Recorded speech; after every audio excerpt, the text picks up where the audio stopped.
שלום לכולם, היום אני רוצה לדבר על מוצר חדש, סילר פוליאותן אקרילי, עמיד כימיקלים, דו-רכיבי על בסיס מים.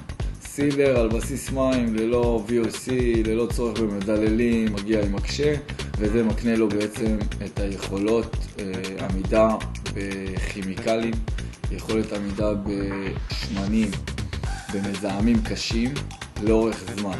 מקומות מוסדיים, מקומות מפעליים, מקומות עם צרכים מסוימים של עמידות יותר גבוהה לאורך זמן, עולמות תצוגה, מוזיאונים, נותן מענה גם על תשתיות שהן לא רק סופגות, גם אפשר ליישם אותו על אפוקסי, אפשר ליישם אותו על רצפות פוליאוטניות, על פוליאוטן צמנטי, הוא יודע להיות בחוץ, בתנאי UV מאוד קשים.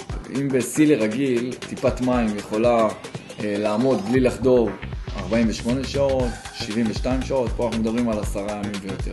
יין אדום, שזה דבר שעושה קטע הכי מהר על תשתיות. בסילר רגיל זה עניין של ברמת הדקות, ברמת רבע שעה, יהיה קטע על האבן. פה אנחנו מדברים על 16-17 שעות. פה אנחנו מקבלים מוצר נוזלי, הוא קל ליישום, הוא נוח, והוא נותן את ההגנה הזאת, הוא מוצר מאוד מאוד מיוחד.